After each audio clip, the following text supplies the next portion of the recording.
All right, good afternoon. It is now 1 p.m. on October the 3rd, and I will call to order the work session for the mayor and council.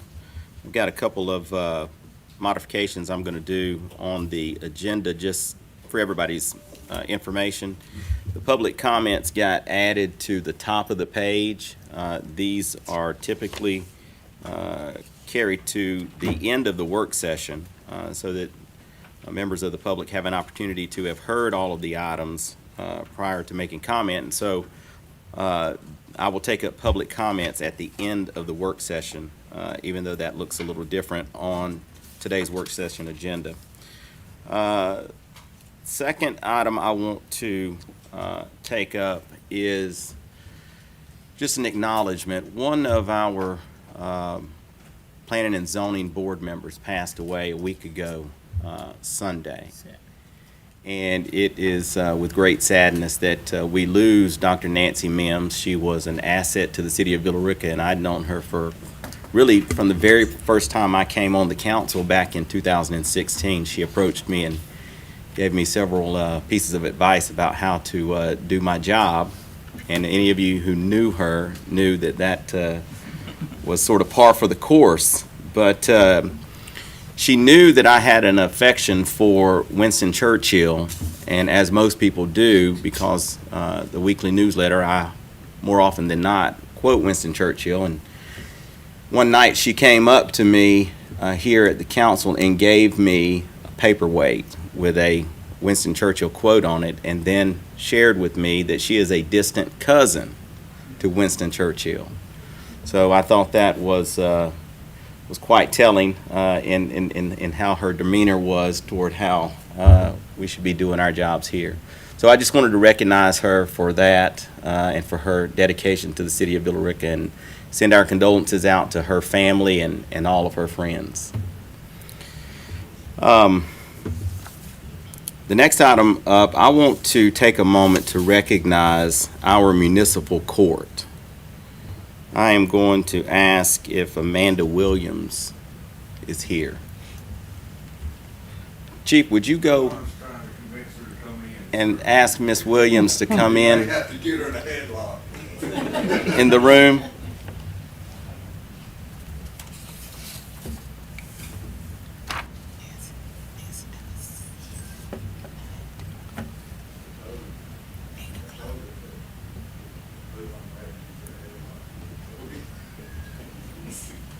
If she is in a headlock, please don't put that on camera. It's not a good look.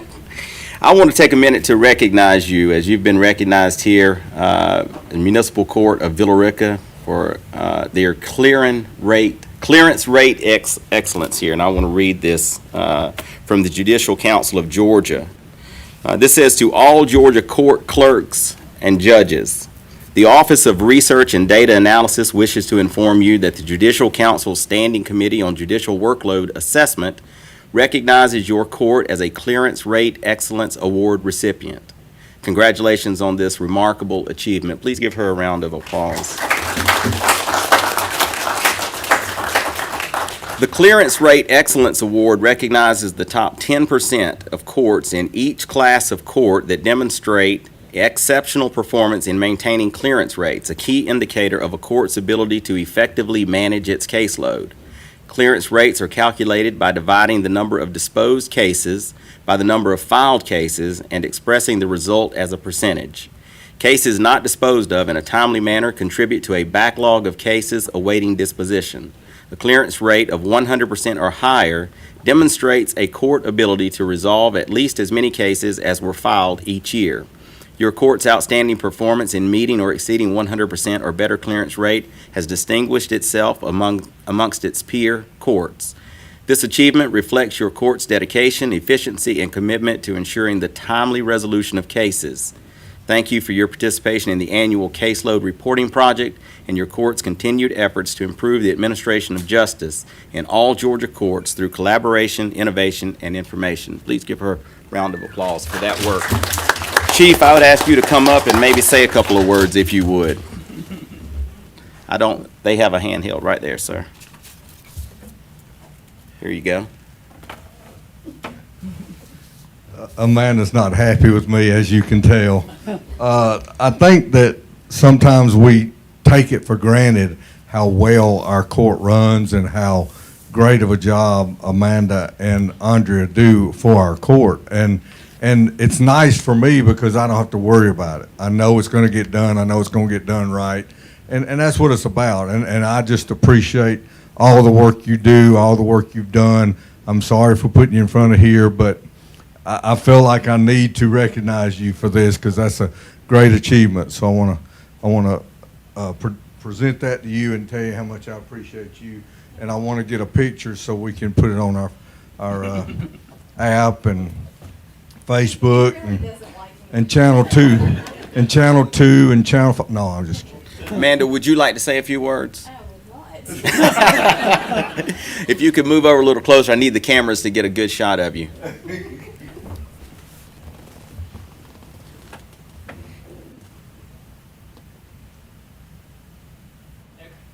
You notice I didn't ask if you want to say it. He asked me to ask you. I'm just kidding. Thank you.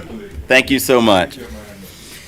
All right, let's move on to, we've got a couple of items here. I really expect that we'll be able to move through the majority of this work session pretty expeditiously today.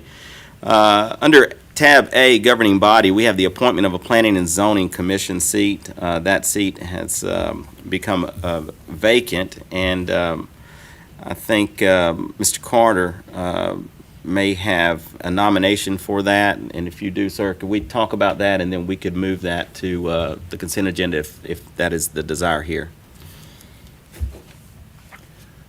Yes, well, you should have a write-up on her. Here it is. Oh, you know what? I didn't pull that up. Okay. Ashley Head, I spoke with her sometime last week. We discussed how the planning zone goes. I told her to get with Ron if she wants more details on the activity. And she said she was looking for a position, that, Development Authority, Recreation. We give her all three if we can. But anyway, I'm going to appoint her to the Ward 5 representative position. All right, fantastic. So Mr. Carter will be nominating Miss Ashley Head to the Planning and Zoning Commission to fill a vacant seat there. Is there any objection to making this consent item number 1? None. All right, that item will become consent number 1. Please fill in the name Ashley Head. Let's go to tab B, City Clerk, Teresa Campbell. B1, Laserfish Master Services Agreement. Good Teresa. afternoon, Mayor and Council. In the budget for fiscal year 2024, a document handling software with Laserfish was approved. So I'm here to ask for approval of the agreement, the master services agreement for Laserfish. All right, so this item is a budgeted item. It was talked about during the budget process, but I would like you to give us just a little bit of a brief overview of why it's necessary for us to move to this type of equipment. Certainly. So as is on the background on the cover sheet, I won't bore you with all of that, but right now we heavily still rely on paper. Paper is not searchable. So if anyone is trying to locate something from years past, we can't locate it unless we physically have our hands on it and are looking at it. We also have a retention policy. We have accepted as our records ordinance the Georgia Archives retention schedule, and if we do not have access to the records, we haven't seen them, or we don't have our hands on them, it's very hard for me to ensure that that's being enforced. And the reason why I can't have my hands on them or know where everything is because, as you know, our city offices are in a lot of different buildings. So if something's at Avanti in Public Works, it could be in a 2-acre building somewhere, and I have no way of knowing. So if anyone requests to see those records, or if y'all need them, I can't search them, I can't provide them. Laserfish has an added bonus of we can do internal requests. So for any kind of request from staff to their superior or to another department, that can be tracked. It also provides workflow. So a document could be assigned to someone, and the original owner or producer of that document can check to see who has seen it, where it is, if they have followed through with the task, and at what time that happened. Okay, council, do you have any questions on this item? Mr. Carter? Specifically, how does this operate? We have the documents. Do they come get them, or they come and operate out of our office, or what? So y'all approved the scanning option, but we are only going to utilize the scanning function of where we are sending it to Laserfish, a document to have it scanned on vital or permanent records. Because, so as built for sewers, final plats for buildings, that sort of thing. All the big stuff. Right, that we would send those off. And then in departments where they have a short retention schedule, such as finance, we would just start from that moment forward. And we will be implementing this as the server transition that IT is doing happens. Okay, you say it's in two parts. It's about a 57,000 and then about a 56,000. The 57 is to catch up from where we are now? 57 is for the for Laserfish itself and the first year implementation, and there will be an annual maintenance fee after that. You will only pay the 55,000 for scanning this first year. We won't need them to scan things in the future. That's just the 1 year? Yes. Okay. And there's a fairly long master services agreement, but it has a table that has all of the breakdown of how that price came. Okay. All right, anybody else? All right, has this been reviewed by David or Kevin? I sent it to, okay. You've reviewed the agreement? Okay. All right, is there any objection to making this consent number 2? All right, let's go to B2, the Just FOIA agreement. Teresa? Okay, so a sibling company of Laserfish is called Just FOIA. That is open records. And you also approved that in the budget. So this goes along with, it works in conjunction or as a standalone of an open records platform, so that the public can request open records through a website request. It also has workflow, so such as the police department, they control their open records requests because there are different rules there as to what can be released. But then I would be able to see that the request had been filled. And the same thing with any of the other documents, for the same reasons I said before, that we're scattered throughout the city in different buildings. And there's a pretty tight timeline in Georgia of just 3 days of me being able to let the requester know when their record could be produced, or to give it to the requester. And this would allow me to keep up with it, and it would set alarms and let me know something that had not been filled that I can follow up on. Because right now I'm working off of email folders and an Excel spreadsheet. Yeah, I was going to mention the Excel spreadsheet. Seeing that. Okay, Mr. Carter? I have a curious question here. The Sure. FOIA got to stand for something. You know, Freedom of Information Act. Okay. So, and they have let me know that once we get used to it and start building, we can also do other types of external requests from the public that could be put on the website and that would still be tracked through Just FOIA. So even though it is called Just FOIA for open records, it can be expanded. So, Teresa, does this have an ongoing annual cost? Yes, that is on the quote.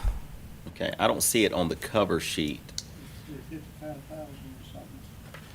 Can you, On the just for you, because this says $12,552. down. keep going?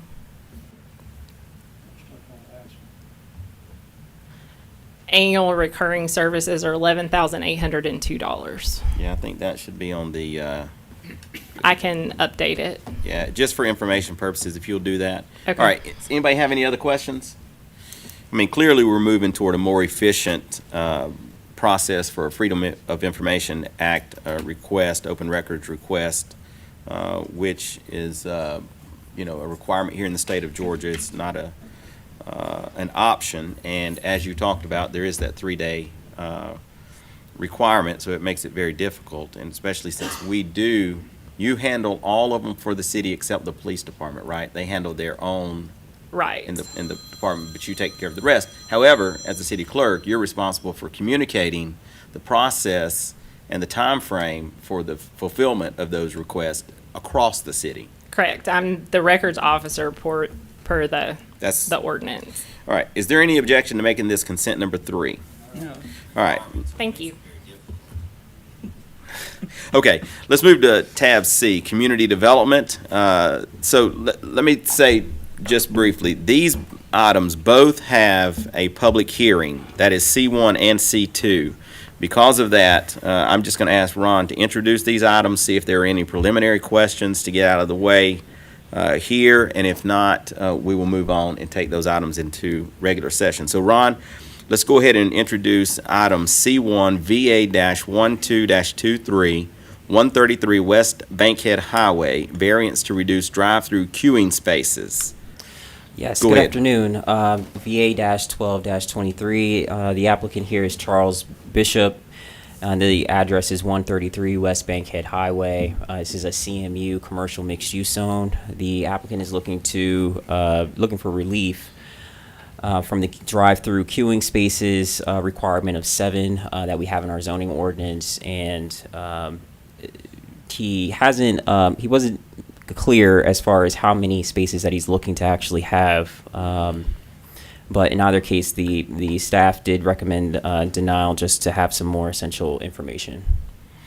Okay, is there any questions for Ron at this stage? All right, Mr. Montahan.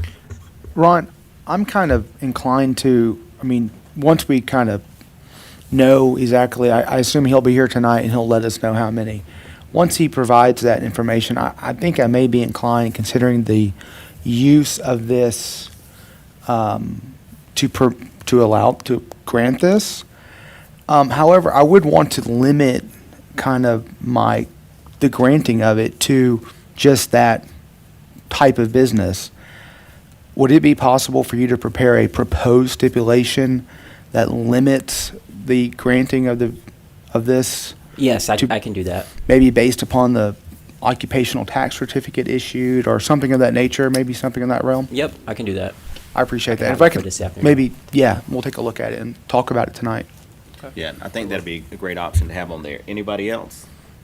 All right, this item will have a public hearing, so we'll take that into regular session. Let's go to C2, VA-10-23 and CU-02-23. These are special exception and variance application to operate a digital billboard sign within 500 feet of a residential zone. Would you introduce this one, Ron? Yes, this application is from Clear Channel Outdoor. This is along Berry Drive, right across from the Serve Pro facility. The applicant is requesting relief, approximately 250 feet of relief from the variance or from the regulation requirement of 500 feet from a residential structure. There's an existing billboard on the property. There's actually 2 billboards on the property currently. We're just talking about one billboard that they would like to swap out just the advertising portion so it can be a digital billboard. So in our zoning ordinance, we require for all digital billboards to come before the city council to get special exception approval. And so they filed this application along with that relief so they can utilize the existing location of where the existing billboard is. Okay, are there any questions for Ron in this? Ms. Montahan? again, I'm just speaking for myself, but I'm inclined to some technical difficulties. I mean, Didn't know you were learning French. Well, you have to learn. Hey, keep your options open, I say. All right, go ahead, Mr. Montagne. I'm inclined also to grant this. However, I would want to see stipulations that kind of formalize what Clear Channel has said they're going to do, particularly reducing the height of the billboard below the tree line, and then perhaps some sort of stipulation where they agree to preserve that 150-foot vegetated buffer that they propose would block the illumination from reaching those houses. So again, my request to you, if the council would, if you could prepare some stipulation, and let's see if they'll agree to that this evening, and if the council is, okay with that, then I think we'll talk about it tonight, but. Yeah, I don't have any, yes, No, ma'am. Exactly. I mean, I go along there, so I know. You grab your where- mic. oh, Excuse me. Yes, ma'am. Now the billboard is going this way, right? I mean, it's more or less facing I-20. That's right, yes. So it's going to be digital on both sides or just one side? So it's it's like a V-shaped sign. So it's actually both signs face the highway. So from the Ashbury subdivision and from Berry Drive, you'd be seeing the rear of the sign. So there wouldn't be any illumination coming out towards the rear.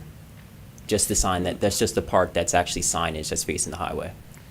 So it's more or less across from Serpro versus Ashbury. It's actually it's closer to Ashbury. It almost lines up with their driveway, but this is a very wide parcel. It goes all the way to Daniel Road. Daniel Road all the way past the Ashbury subdivision. So. If I can, Yeah, Mr. Montagne. to follow up on that, what you just said there, Ron, if they are to lower it like they're proposing, would you still be able to see the rear of the structure through those trees? I want to mean, lay eyes on it Okay. after I leave here, but my preliminary thought is that it wouldn't, just from my street view, just looking from a street view camera, that they wouldn't be able to see from the Ashbury subdivision. So, and I did ride past there once before, and I taken a look, but I didn't stop. So I'm gonna take a look and stop. Okay, thank you. I'll let you A know. lot of trees there. It is a lot of trees there. Yeah. Because the little road that goes out to it is more or less in front of Serpro versus. Right. Exactly. Ashbury. There's a little drive through there. Mhm. Yep. Okay. Mr. Carter, do you have anything?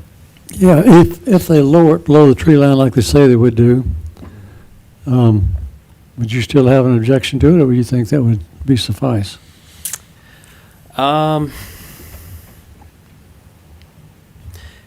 My objection, it's really that it's self-imposed in general, the request. So just reading the ordinance's requirements, I guess literally, we can't take into effect like economic conditions, and usually this is for a marketing purpose in general. And so any variance that could be issued from this, I would imagine would be for to further a marketing goal or an economic goal of some sense. So I would have no choice but to continue with the denial. Does the city get income off of these billboards? I'm sorry. Do we have income coming in from these billboards? Do they? This is on private property, so I don't believe we do have any income that comes in from billboards from private properties. Okay. And so this item does have a public hearing, but let me just point out that when there are two different types of requirements for these billboards, and actually maybe even three if you get into it. I mean, you've got the I-20 corridor and you've got the Highway 61 corridor. And there is a distinction between whether the billboards are lit or not lit, or fully lit in terms of these digital billboards because of the amount of light that comes out. This entire property is a commercial parcel that it sits on. However, it is near to a subdivision, but neither of these boards face the subdivision. So I think the point I wanted to make was just that I understand why staff, because it always grabs me when we think of you as recommended denial. It's really not. It's a staff recommendation of denial based on the ordinance. Right. And that is part and parcel to the fact that a variance is required. It means it wouldn't conform without this variance. But I think given what Mr. Montan has talked about, and Mr. Carter, in terms of the lowering, and Ms. Marshman, of course, about the lighting, it does seem to me that it would be probably favorable. I just wanted to point out that it's not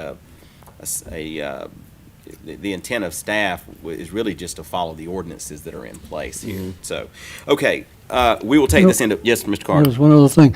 Need to point out, there was a statement in here that there are no other digital billboards in the Villa Rica, but in fact, that's not quite the way it Yes, is. it was on, that should be I-20. On I-20, yes. Yeah. But there are digital billboards scattered all across the city. There Oh, are. yeah, they sure are. There are. Okay, so we'll take this item into tonight in a public hearing. Let's, thank you, Ron. Thank you. Let's move on to human resources. D1 is fiscal year '24, 3% cost of living adjustment. Ms. Tiffany will be presenting this Good today. afternoon. I am presenting the 3% cost of living adjustment. It was approved in the fiscal year 2024 budget. This would go into effect October 1st, and the first payroll we'll be processing with that will be October 10th. All right, council, do you have any questions for Tiffany? All right, short and sweet. Yes, sir. Thank you. It was already approved, and so is there any objection to making this consent number 4? All right, thank you, ma'am. All right, let's go to E, Information Technology, Mr. Chambers. E1, Vonage Phone System. Go ahead, sir. Good afternoon, Mayor, Council. This is to approve our voice over IP system to move from Sync Global, who's currently providing it, which I have nothing bad to say about their services. They've done a very good job. They've managed it since the day I've been here, but this is in order to save money, give us a little more functionality and features, and also for us to be able to sever the line that we have with Sync Global over for Avani Building. Now we can do line of sight wireless to there, still keep all our phone features as well. And with that, with eliminating that and the cost here before fees, we're probably looking at about $1,200 a month that we would be saving just in Wow. eliminating that. Well, it's hard to pass on better services for We've been less money. We've been working on this since the day I've got here, but it's first you had to get the network stability, and then I had to have a little bit more help, which Bernie provides me that to be able to bring this in-house and manage it, so. Wait, you we're in a mean place. progress requires work and a Absolutely. plan? To Absolutely. get there, you couldn't just have done this 4 years ago for us? Oh, I could have, but it would have been ugly. Okay. I got you. All right, any questions for Jim? Yeah. Mr. Carter? You say the Vonage system is right at $17 a seat. Mhm. Is that just for this year, or have we got a locked-in rate for a while, or No, we've got a locked-in rate for a minimum of 2 years. 2 years? Mhm. Okay. All right, anybody else? I mean, Jim, Mr. Montahan? whenever we pay less money, I'm always concerned about quality of service, but you feel comfortable that Vonage is going to provide the same or better quality of service than Sync Global, stability, reliability, et cetera? Correct. Like when we shut down for COVID, for instance, all our desk phones were sitting here Mm-hmm, idle, didn't help us at all. But what if we could have took that desk phone to the house mm-hmm, and answered the phone as if we were sitting right at our desk? That's right. some of the Right. features that this right here provides us. Or to be able to have an app on your phone that allows you also to answer the phone and stay in contact. So was Sync Global not a voice over internet? No, they're more of a, we have a They're actual traditional? SIP trunk, so it's Okay. a little different. Yeah, because I mean, all those features, that's what I use for my business. So, okay, I just didn't realize. And we are going to implement it in phases. We'll start with Avani, Pine Mountain, and then we'll hold off with City Hall and PD being the last ones that we implement.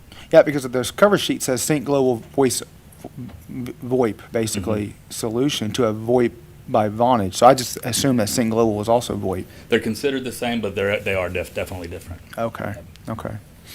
All right, All great. right, thanks. anybody else? All right, is there any objection to making this consent number 5? All right, thank you, Jim. Thank you. Let's go to tab F, Parks, Recreation, and Leisure Services, F1 and F2. We're going to take this up today? Think so. She's gonna present. Okay, well then let's do it. F1, purchase of fitness court equipment. Okay, guys, appreciate you letting me come before you to talk about this. This is the second time we've brought this to you. First time we were not fully funded. It was in one of our lean budget years, and so we decided we would like to come back again. So we applied for a grant through the National Fitness Campaign this year. We were awarded the $30,000 grant, which was up $5,000 from the original time that we did it. We've also secured a pledge of $25,000 from the Tanner Foundation. So what I'm here today to do is to ask for the funding to go ahead and purchase the equipment which was placed in the 2024 budget. So that is in there. We just need to execute a purchase order to initiate the process. So once we deliver that, the equipment will be delivered. And then we would begin the design phase for all the graphics that would go on there, City of Villa Rica, Tanner Foundation, Parks and Recreation. Once we do that, and in the meantime of doing that, we'll decide what site we want to, install the pad. We have to have a pad poured. It's a 38 by 38 pad. And then once that's done and the pad's cured, we would have a contractor to come in and pour the pad. And then at that point, we wait for installation. 28 days after the curing, we would be ready for the installation. And then what my plan was to have that part of our launch of that to be part of Georgia Cities Week, which we did this April. That's every April. So I thought that would be a really good way to bring the community in and introduce it to them and have some fun things that will let them see how this thing can be utilized. Okay.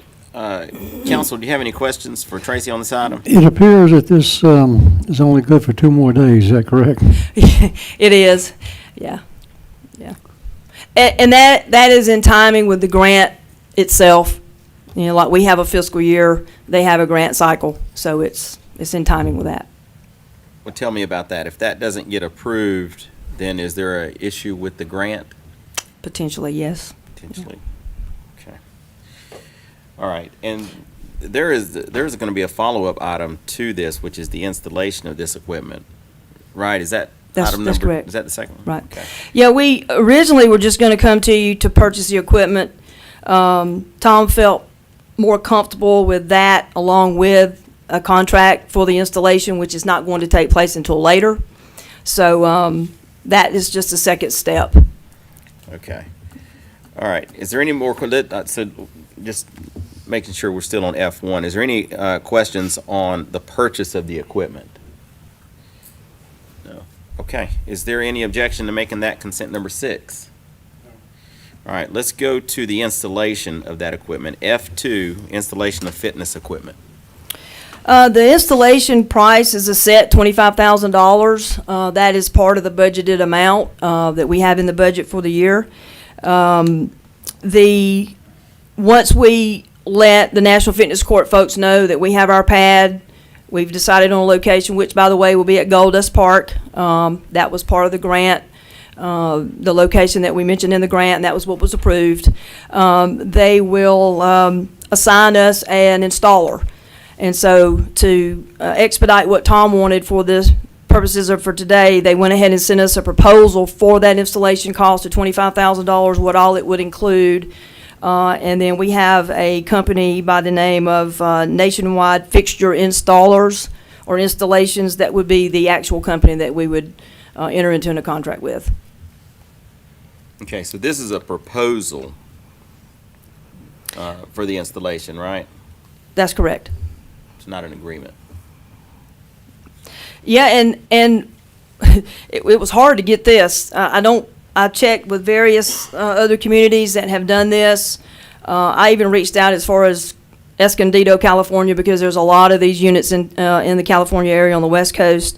The city of Loveland, Colorado, city of Smyrna just installed theirs last year. City of Conyers just installed theirs this year. The city of Tucker, theirs is a few years old, but the process was seamless. There was a lot of communication back and forth with the group. We get a lot of support throughout the process.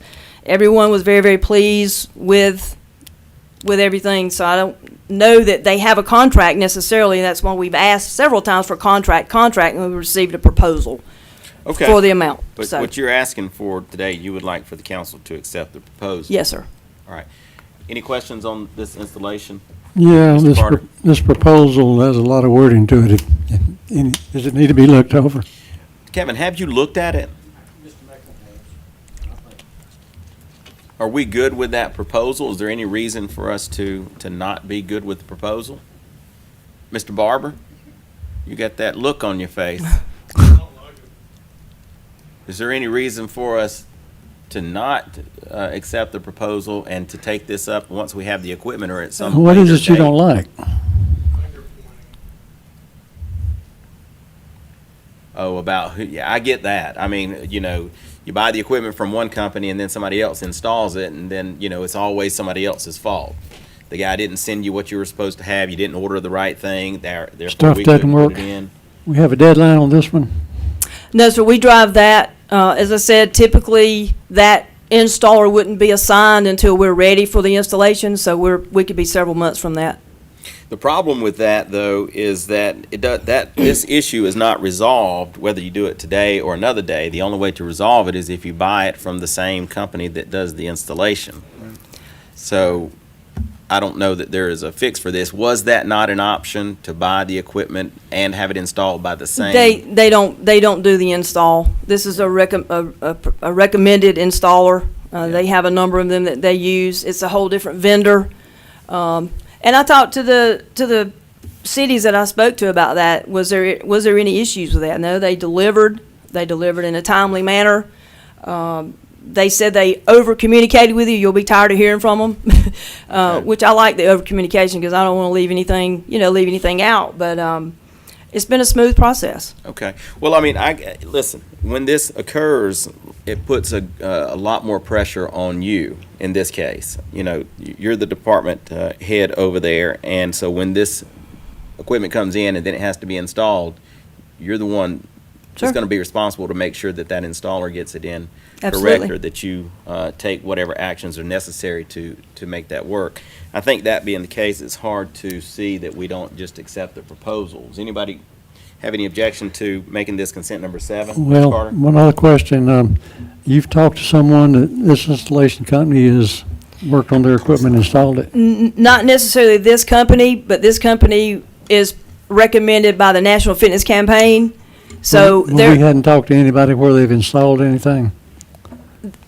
I don't know if this particular installer has installed these 5 that I've spoken to, but the recommendation for the installer was through the National Fitness Campaign, who we've engaged in for the entire project, except for the installation. There's a number of installers that could be assigned to us, so I don't know who installed the one at Loveland, Colorado. I don't know who installed the one at the city of Smyrna. And we don't know where this company has been used before to install this equipment. No, but it is a recommended firm for the National Fitness For Campaign. a price, they'll give you a recommendation, okay. Well, yeah. But everybody pays the same price. It's $25,000 for the install. Unless you have prevailing wages, which is could be slightly more, but ours is set at 25.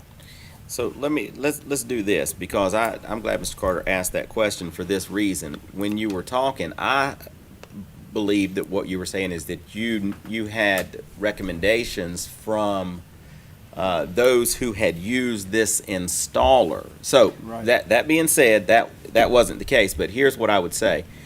I think we'll probably be okay to move forward on this, but you need to contact this installer and ask them to give you references from places where they have installed equipment, and then you need to make a decision there in your office about whether or not that's going to Suffice. be where you want to be. Right, Because if it's okay. not, you need to come back up here and Okay. we'll do something different. But one other thing that she Mr. Carter. said is, she said this company has not installed this equipment, so No, they only install this equipment. they have. I just don't know if the city of Loveland, Colorado, or Smyrna, or Conyers is if they installed their equipment. But this is what they do.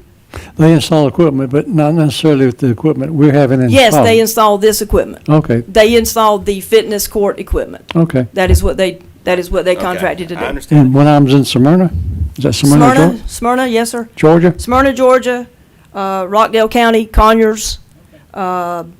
There's one in the city of Tucker.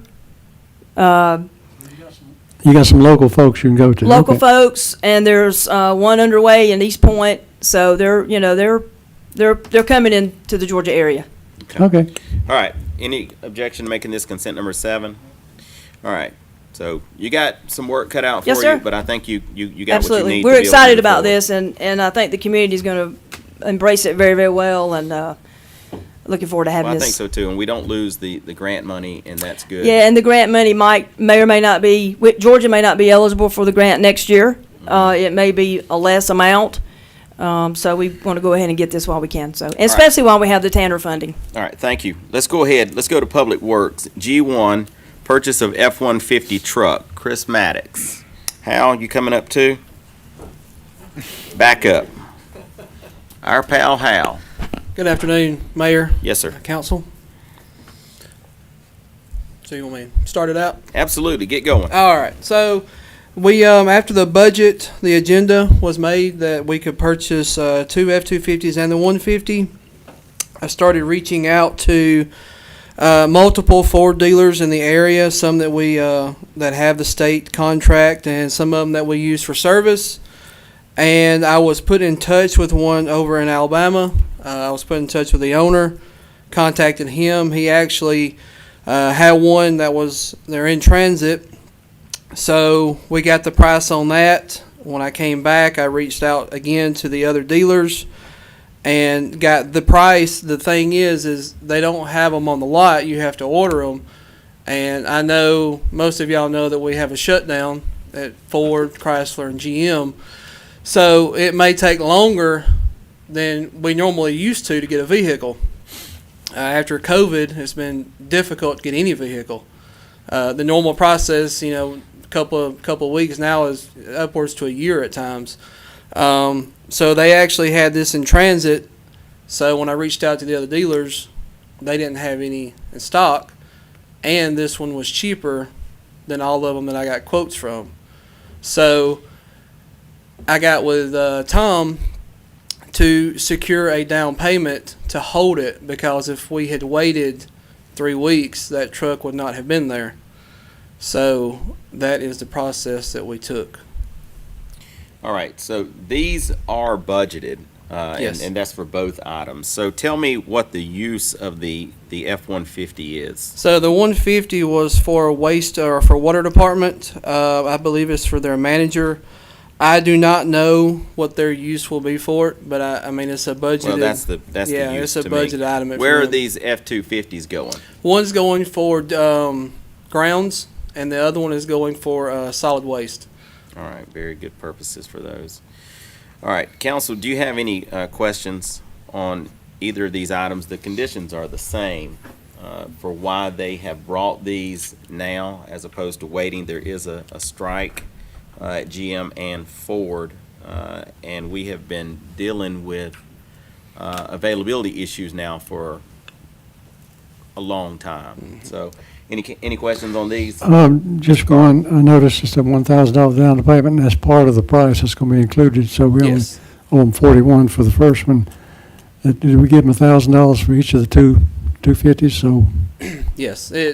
Sorry for not notating that in there. Yeah, that will be, so 1,000 for all three of them, so then it would go down to 41 for the 150, and then for the two F-250s will be 53 apiece.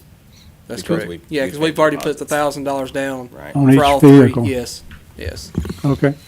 All right, Mr. Montana. So, Chris, were these at budget or below budgeted? Well below. So Well the below, budget okay. was for 62 on the F-250s each one, and on the actually the F-150 originally was supposed to be an F-250, and after talking to Tom, we decided that a 150 would fit them better, and we could save that in the budget as well. So it come well below the 62 budget. They all three did. Okay, excellent. Thank you, sir. Including upfitters, should we get lights installed, it should still be well below the 62,000 budget on those two. Just as a point of information, how long is it taking on this upfitting? How long would you expect today? Probably 5 weeks. Okay. The light bar seems to be the issue because it has to be individually built. So it just takes time for them to order it, the place that's going to install it, and then when they order it, it just takes time for that vendor to send it because we're not the only ones ordering. Right. So Yeah, I can tell you that grounds truck that will be replaced is a really old Ford Ranger. that's the solid The waste. solid waste. Yeah. Ethan's. Yeah, it's And Ethan's. so it's real easy to sit back and say, well, why do they keep buying these vehicles? But the fact is that we have vehicles that are well into the hundreds of thousands of miles. We're spending incredible amounts of money on repairs and maintenance on these vehicles, and the downtime cuts into the workload for the person who uses that particular vehicle. So it's necessary to keep a reliable system of transportation for the city. Is there any objection to making G1 consent number 8 and G2 consent number 9? No objections. All right, let's go to G3, roadway management technologies. Thank you, Chris. Come on up, Hal. Good afternoon, Mayor and Council.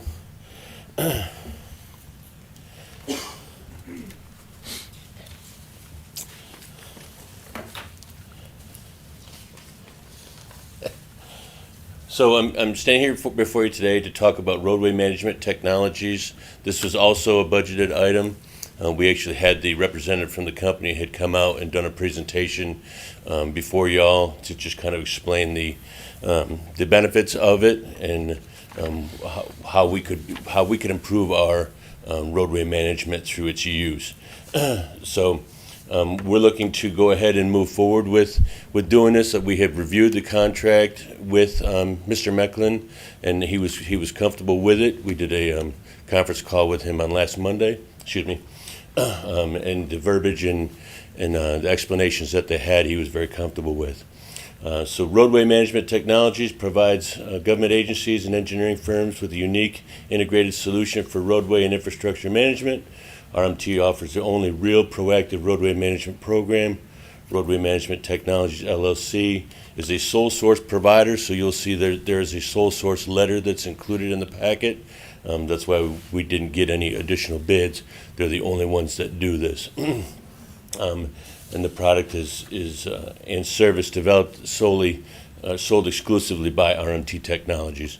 So our recommendation would be that we move forward with this, and I move, or if I make a motion to allow the mayor to purchase and implement the real-time pavement performance analytics from RMT Technologies for $20,400 annually. Okay, council, do you have any questions? Mr. Carter? Yeah. Okay, I see this is a real-time and continuous, it says. Do they continuously drive the streets of Villa Rica We every do. day? Yeah, we'll put them, and it probably would make sense for us to put them on some of our meter trucks, whatever roads. Okay, this is a system you install on our equipment. Correct. To Correct. check the roads as you go. Correct. Okay. That makes sense. Thank you. Anybody else? Well, I mean, I know it's a sole source, but are there companies that offer similar technology that would be an alternative to this? Not in this fashion, no. Mm-hmm. And Okay. not that includes and guarantees the equipment like that they do. Okay. So all of that is included, and if there's ever a damage or a break, or if we change a vehicle, they replace it at no cost to us at all, instantly. Okay. So One other question, how often do we get reports? I mean, they're analyzing this stuff and sending it to us, so daily. daily reports, okay. All right. Is there any objection to making this consent number 10? All right. Let's go to G4, sidewalk repair and reed plantation. Hal? Yes, sir. So we have, as you are aware, we've removed the trees and reed plantation that were causing damage to our sidewalks and our infrastructure. The second phase, clearly to that process, is to now fix the sidewalks. When you all had gone to GMA, there was a company called Georgia Safe Sidewalks that was doing a presentation there, or had a booth set up there, and they had reached out to me and come out, and they did a free assessment of the entire reed plantation, and it was pretty impressive what he did, and he was able to come back with a proposal to be able to fix 124 of those sidewalks out of the 160 that were identified as an ADA, being non-compliant ADA, which was unbelievable to me. So he's going to be able to come in, and he has a unique process. Again, this is a sole source provider that to where he vertically cuts or horizontally cuts, excuse me, the actual paver itself or the piece of sidewalk itself to make it flat and flush again, and we'll bring it into compliance. He'll be able to do all 124 of these for the sum of $14,015, which would be a savings. He's proposed savings of over $33,000 to the city. That will leave 36 that we will have to then actually have removed and replaced, but it'll be a huge savings to the city. Why does that leave 36? 36 pieces of sidewalk, Right. because they can only mill or cut 2 inches. They're 4 inches thick. They can only cut 2 inches and still have it be structurally sound. And some of these are raised up so high that they just can't cut it. So those would have to, or they're damaged and broken to the point to where they can't be ground or cut. So they would actually have to be replaced. Okay. So who's going to do that? So that'll be the next phase, is we'll get a series of companies to come out and give us a quote. I had a quote, and I don't know if it's still good, but approximately $1,550 a square foot to be able to do the replacement. So we'll be reaching out to some companies and getting some quotes to have those done. So my initial thought is that this seems like a really good price for what this particular project is. My concern is that what we get left with, are we not better off having one company do both? I heard you say single source, but usually when there's a project like this, one company would do all of it and then price it accordingly. Sure. Because if we get this company to do it on the cheap and then we pay something that's ridiculous for the remaining 36, how many square feet is that? So I have to do the math. I couldn't give it to you off the top of my head. But you said $1,500 a square foot. $15.50. 15. Okay. Well, because I'm sitting here thinking that's got 36 has got to be a lot of square feet. No. So did you not consider, or and tell me if it wouldn't be reasonable to ask one company to do both of these? So Safe Sidewalks is the only company that does what their part, where they actually cut it to make it back into compliance, and they don't offer they don't come in and replace them. That they strictly do the actual refurbing of the pavers that are currently in place. So they and being that they're sole source, there's no concrete company out there that comes in and cuts these either. You know what I mean? So we would have to have two different companies to be able to do that. Okay. And then you haven't gotten, you said you got a quote at one point, but you don't know if it's still good. But wouldn't it also make sense that these projects coincide with each other? I mean, because otherwise you're going to have a project that's half done out there. I mean, you did the trees, then you did part of the sidewalks, and then you did the last part. I mean, what are you thinking about that? I mean, I think, some of the companies I've dealt with on the concrete side, they can mobilize them fairly quickly. Okay. And this happened to fall into my lap when the guy had reached out to me, and I told him, yeah, it just so happens we're in the middle of a project right now where we could utilize your expertise, and it just kind of coincided with the tree removal. But I don't disagree with your statement. Okay. And so, this is separate, but this is going to be in the same vein. You have this project going on along Connors Road right now where you've taken out these trees that were intrusive and were damaging some of the stormwater systems over there, and certainly tore up the entire of that path. You're going to be facing this same thing over there, but now that's asphalt. Correct. What do you intend to go back with over there? So my intent would be to pull up that asphalt and then go back to concrete. So you would then, that would be, I guess, you'd try to put that project with the second part of and this. we most certainly could, yes. Sure. Okay, all right. Anybody have, Mr. Carter? Out of the 36, have you run the numbers on the 36 with that 1550? I have not. Okay. In the past, I know Villa Rica has had their own crews doing sidewalk repairs and replacement sections. We don't do that anymore? we have never done it since I've been here. I'm not aware that we don't have a mixer, a concrete mixer. We put in a anything lot like of that. sidewalks, and I thought, we, I think we contracted that with RP paving though, didn't we, back in 16 and 17, or might have Jeff been, did that, yeah, I think 14 and 15, like Dogwood. before at my the- At time. the speed bump. That was contracted out. We didn't do Okay. that in-house. all right. Okay, Mr. Montan. So I guess, Hal, my takeaway from your presentation and discussion with the mayor is that these are going to be essentially be repaired, not replaced. Correct. The ones that are more severe have to be replaced. Correct.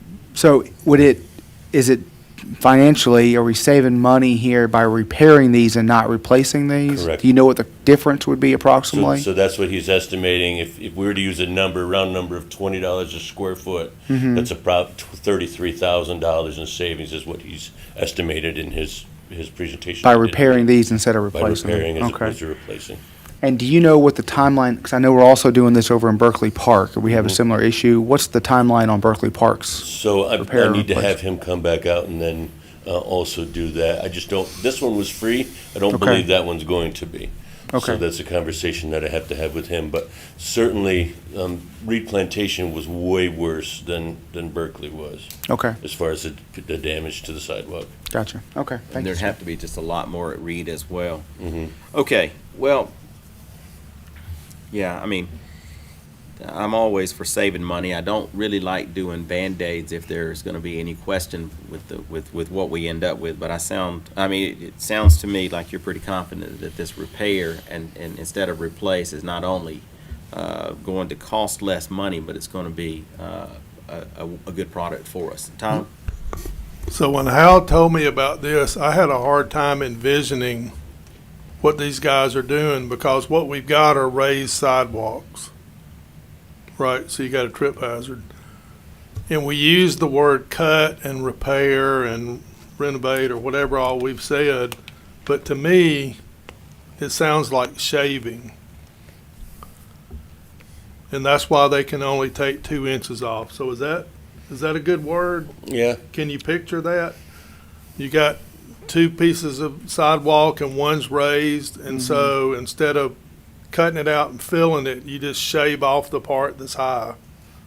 Correct. That's what they're gonna do, Mhm. and that's why it's cheaper. Is they're not completely rebuilding a section of sidewalk, they're just shaving it down so that Right. it's level. But they only do it when it's 2 inches. You wouldn't Or have less, and if it's more than that, then you Had to replace it. replace the whole, That makes sense. right, does that help? It Because I does. couldn't get my head around it to start with. They don't slice off a piece and carry it away. No. All right, Mr. Carter, did you have? Yeah. Okay, we know of Reed and we know of Berkeley. How many other subdivisions are we going to have to look at and try to do something to? Is that the only 2? Pardon? Is that the only 2 subdivisions we need to Right do now. anything with? Right now. Okay. And Connors Road. And Connors Road. But that's a different project. Mhm. You wouldn't have this guy over there for that. No, I don't see that at all. But the first part, the Okay, tree guy was the same. got you. Yep, yep. Process that he went through was the same. And and you know, all right, so let me do this one, then I'll make a comment about that. So is there any objection to making this consent number 11? Nope. All right, let's move on. I just want to say, I mean, not really to you, Hal, you can have a seat. I came back into town Sunday night and it was late and it was dark and they had been cutting those trees on Connors Road, and let me tell you, that's ugly. I mean, it just is, and I want to the extent that I can, you know, apologize to the folks there because the aesthetics have really been harmed. But let me also say that it was necessary. In many of those cases, you had intrusion from those trees into the stormwater system and into other infrastructure there, causing considerable damage, not to mention the fact that the entire path was broken up. There probably wasn't a straight 20 feet anywhere along that nearly mile path where you could continue to not have, to walk and not have trip hazards or to take your golf cart. That was pretty much out. And what was happening is more and more people were taking their carts onto Connors Road, which created an even more dangerous situation there because there's not a lot of line of sight on Connors Road. It also exposed a number of the evergreen trees there that are diseased and dying, which shows there that even more of those trees are going to have to come down. But I think that's probably on HOA property. But I know people are disappointed. I'm disappointed too. But at the end of the day, we have to make decisions that are good for the long term. And we're running into too many issues over there. The public knew that they were making complaints about it, but I'm not sure they were aware of the system damage that was going on that road. So just as a way of information to everybody over there who drives to their home now down Connors Road and misses the trees just like I do. It's not attractive at all. All right, let's go to H, utilities, H1, and I can't say that word, so I'll let Eric do it. Eric, come on up and give us that. Good afternoon. This is for the Thermair jet pump replacement. Thermair. Yep. Thermair jet pump replacement. All right, go ahead. All right. So currently, the pump that is operating down there right now is original to the plant, and that pump does run 24/7 throughout the whole year. This pump is designed for helping produce our Class A biosolids. Without this, we wouldn't be able to process our Class A biosolids, and we would have to land apply it at Taylor County. So that being said, this also helped dramatically with the cost of hauling all of our biosolids to currently where we're land applying them to.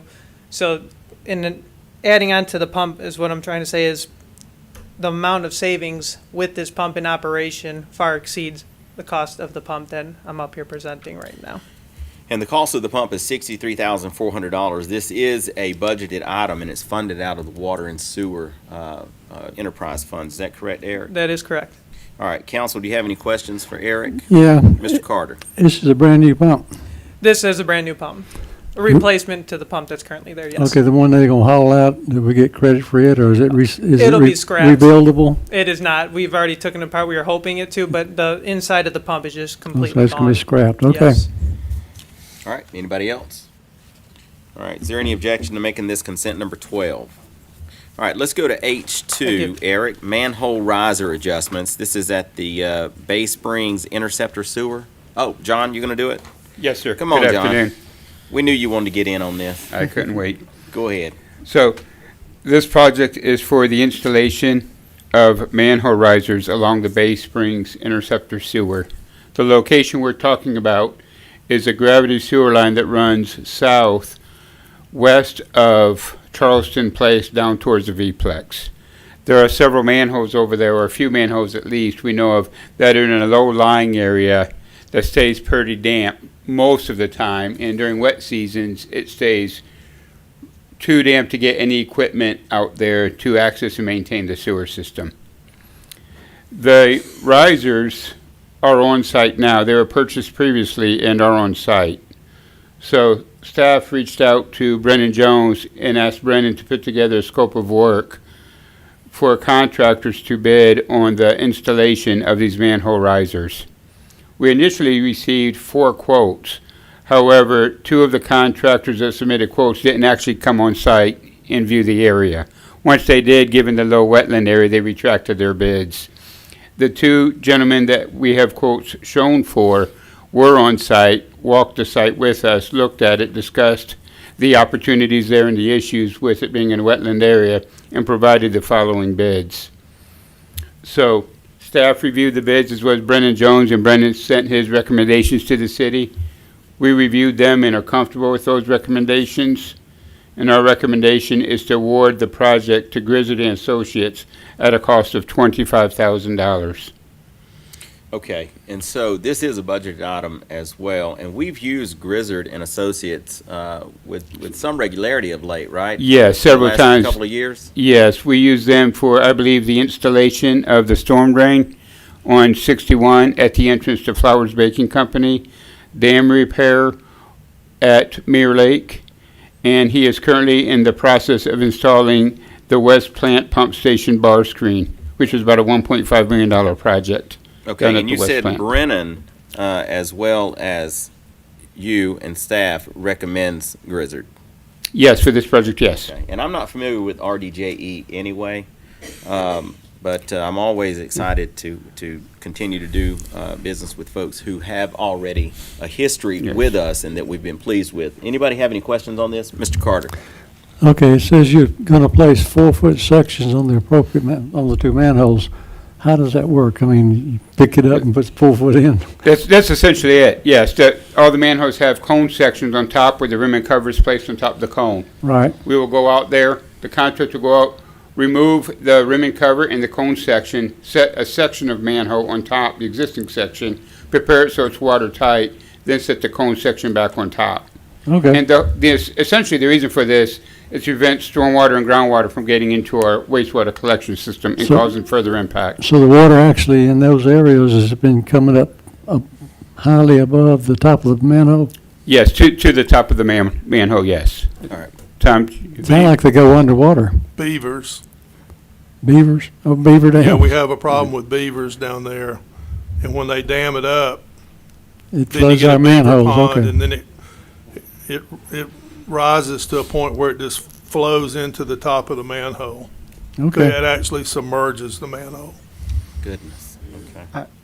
All right, Mr. Montan. John, I may have misunderstood, but you said, I remember this a couple years ago, or maybe a year ago, that we did something similar, and you had said, you had reminded us that we had approved them already, so, but it sounded like you said they're already installed, but we're hiring them to install them. Maybe I misunderstood? I'm sorry, I may have misspoke. They are on site. The Okay. riser sections, the concrete riser sections are on site. Okay, We just reached out, we developed a scope of work for contractors to bid on the installation of those risers. I see, okay. thank you. You've seen them.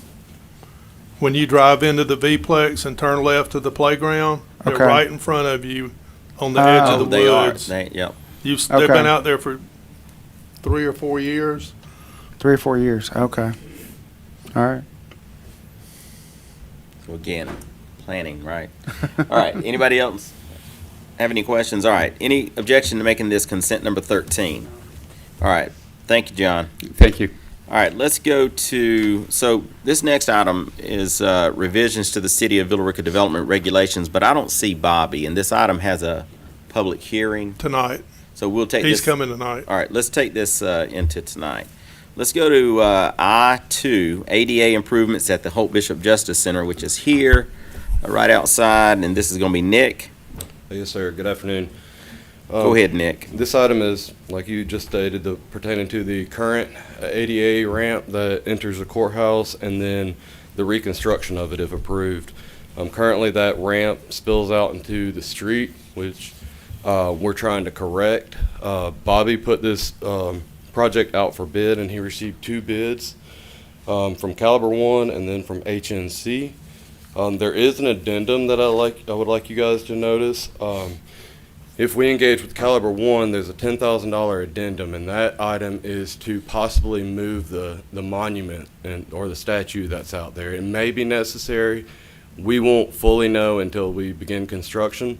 We're going to try our best not to move it, and then if we are successful, or if Caliber One is successful, then the cost of just the reconstruction of the ramp would be $28,155. If we do have to move the statue, it would be $10,000 more than that. So the including moving the statute is what you're asking for, which is $38,155. But it's possible that they don't have to move it, and so this bid would actually come in $10,000 cheaper than what you have on the sheet. That is correct. Well, let me ask you this. It seems to me, so I'm assuming that you mean move it and then put it back. Essentially, that would be what I interpreted from my That would be discussion what I with would Bobby. be wanting to know the answer. But it's got to to. be out of the way. Well, that's, yes, I get it that, would- but we're not Yes, removing would- it No, not removing permanently. it. No, You'd have to put it whatsoever. back. That's It correct. may be Okay. relocated a little bit. Like it may not shift exact- to the left. Sure, you wouldn't have to move it if you could put it right back in its exact same spot, I wouldn't think. Right. Okay. All right, Mr. Carter. You said that on the Caliber One, it's $10,000 less if we don't have to remove the statue. Is that the same thing on the other guy? No, I mean, did they both had it- include $10,000 for moving it? No, their cost was $4,500 to move that monument. Is it included in that bid? It is. No, No. 45. Yeah. It's an additional The 45. 41,519. So the 10,000 on the caliber one is included in the 38, but there's an additional 45 on the other one, 35. 45,000, 4,500. 4,500 or 45,000? Okay, let's 4,500. clarify that number. I think you're getting Nick confused. Yeah, you are. Questions being asked at the same I time. It's know, behind you, I'm Mr. trying to Carter. keep up. Behind you the other way. Okay, So It's HNC's 4,500. construction, their initial bid Okay. without All the right, so- addendum is $37,000. All right, so, but the point that Mr. Carter's making and that I'm making is that the numbers on the cover sheet are the numbers that include the movement for both companies. That is correct. Okay. okay. So what we're looking at is apples to apples. Okay, so that would run it up 41 versus 38, okay. But it just makes it clear that caliber one is the lowest bid because Still. either way. Either that's- way. That still works. Sorry about that. I should have been more articulate, but. That's okay. Nah, it's not, too many things was going on at the same time. That's really my fault. So, is there any more questions for Nick on this? I mean, there's no question we have to do it. I mean, the way that thing is set up now, someone goes down it in a wheelchair, I don't know if they can fully stop before they end up in the traffic. So, it seems like somebody would have thought about this before somebody ended up out there. So, any objection to making this consent number 14? Nope. All right, thank you, Nick. Thank you. Let's go I-3, proposal from Falcon Design to survey the V-Plex. Mr. Barber. Recently, we have received the Recreation Master Plan, and part of the recommendation in the plan concerning the V-Plex is to take the back fields, which would be, I guess, 5, 6, 7, 8, 9, and 10, and significantly reorient them to a single 5-field wheel where you'd have a central concession restroom, scorekeeper building with 5 fields wrapped around it with home plate inside of the wheel with additional parking. And so now that we have that concept, we want to start to take the first step toward actually implementing that. We asked for $1 million in the Carroll SPLOST this time, and we spent a little bit of that, but we have a lot of that left. And so I'd like to go ahead and take at least one hard look at the practicality of the concept. So what we have in the master plan isn't engineering, it's planning, right? It's an idea.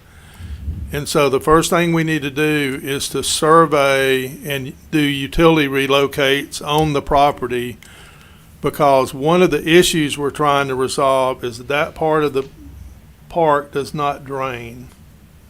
And so there's one field out there that we almost never use. Another one has a significant drainage problem, especially in left field, but in the outfield. And so I'd like for us to get started on this, survey it, utility locate, and then actually see if we can build a wheel, how much dirt would be involved. That way we can estimate the cost, and then we'll go to the next step. So, but the proposal here is for $30,500. You're funding that out of water and sewer. Is that because this is a utility? Just for right survey? now, yeah. Okay. But I think eventually, if this will get rolled back into a capital project, And so SPLOST would, right, and SPLOST will pick it up. okay, that's what I Yep. wanted to clarify. Okay, council, do you have any questions? All right, so is there any objection to making this consent number 15? No. All right. Ron, are you going to make this presentation on I-4? Are we ready for this? No, we're gonna probably, You want to push this? yeah, we're probably gonna push it. Yeah. We You good just- with that? Not until we talk about the times on the, Okay, yeah, I appointments. think that, so if we could have the clerk pull up I-4, and then let's go down to maybe page 7 or 8 or something like that. Just bear with me till we get there, because I don't know the exact page, but I want the actual ordinance. So scroll down until you get to the terms of office. Should be 2.02 you're looking for. Page 11. Page 11, Mr. Carter says, and I would expect him to know the answer to that. So It's been corrected. that was my question. Yeah. I was, So we- what we you're talked. looking, so what I looked at earlier today when I Two reviewed. evens, three odds. All right, stop There you right go. there. Stop right there for me. it's 2 evens and 3 odds, so it's correct. You good with this? 1 and 2 are the same, and 3, 4, and 5. I just want to know if you're good with No, that. they good can with continue that Is right there. David good with this? The city Okay. attorney's office. All right, then I'm good. All right, Okay. thank you. No problem. We'll take this. You can continue to work on it, but we need to approve some portion of this. When do you want to do this? I need to do it soon.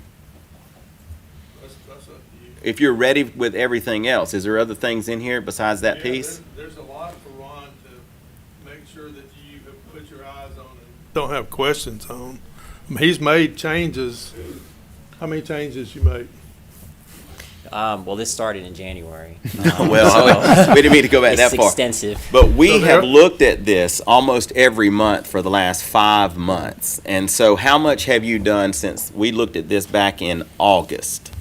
Yeah, so since August, the only thing that I've corrected is the comments that I had from Mr. Montahan and also Mr. Carter at the last hearing. And Mr. Carter's was primarily related to the, and And you've his was addressed Mr. 6.06. Montahan's concerns? Yes, that's actually one of the things I wanted to say up here, And was you that I fixed- did address yours today when I addressed his also. Okay. But if there's anything else that's in the ordinance, that needs to be changed, or if you have any questions about, I would definitely want to hear your comments on that. Does this item require, just a second, Mr. Carter, does this item require a public hearing?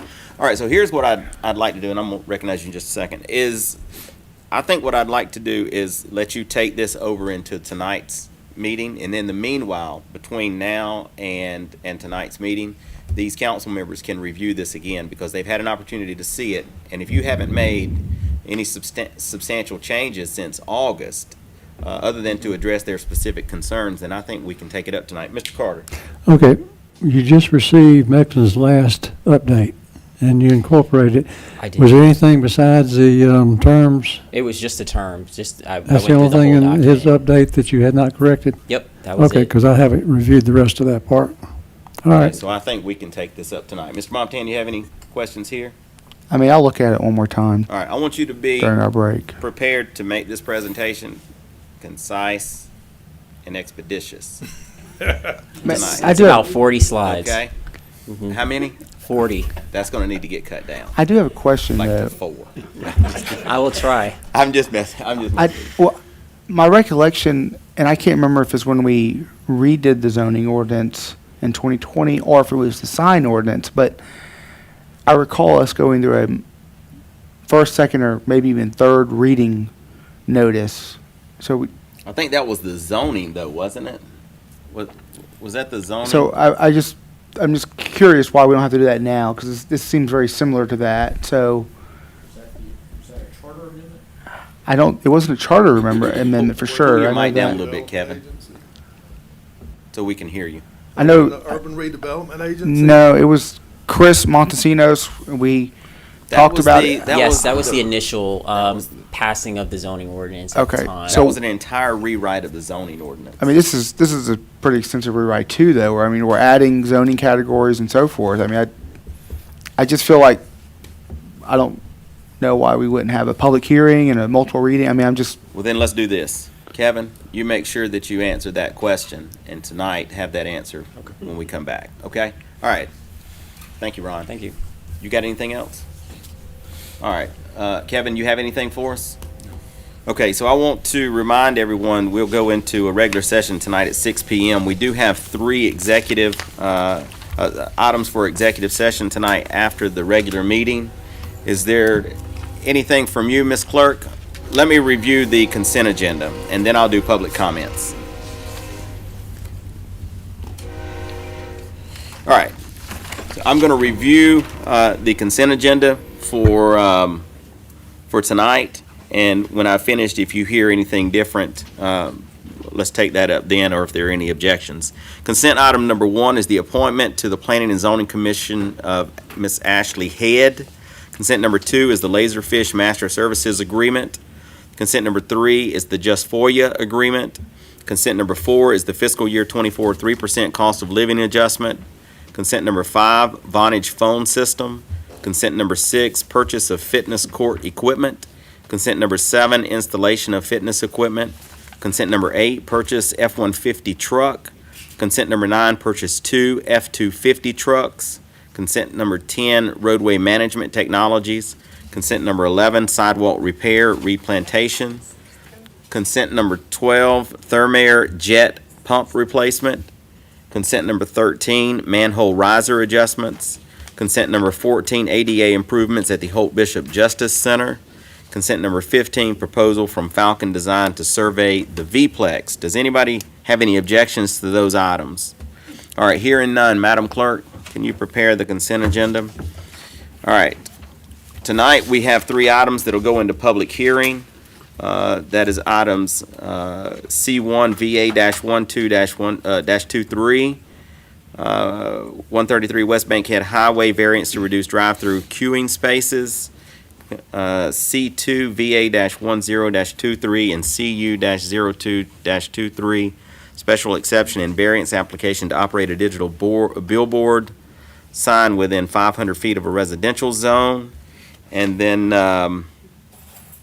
the revisions to the City of Villa Rica development regulations that'll be presented by Bobby Elliott tonight. All right, there's nothing. What about that last item? We'll take that up tonight, but it doesn't require public hearing unless Kevin comes back and says it does, and if it does, we will not be able to take it up tonight. All right. Anybody? You're good? Oh, public comment. I didn't have a list. Is there anybody here who would like to give public comment? Nobody signed up, but I'll open it up for you. Joel's inviting people from the back. Nobody wants to? All right. It's breast cancer awareness month. Ms. Marchman says, all right. That item will require a public hearing. I thought the question was whether it required multiple notices. But it Well, will. did that have to be noticed as a public hearing? It should And be if noticed it as did have to be noticed, was it noticed? He's not here.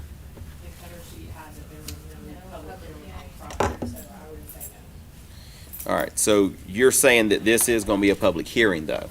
All right, if you discover something different tonight, let me know as quickly as possible. All right, anybody have anything further?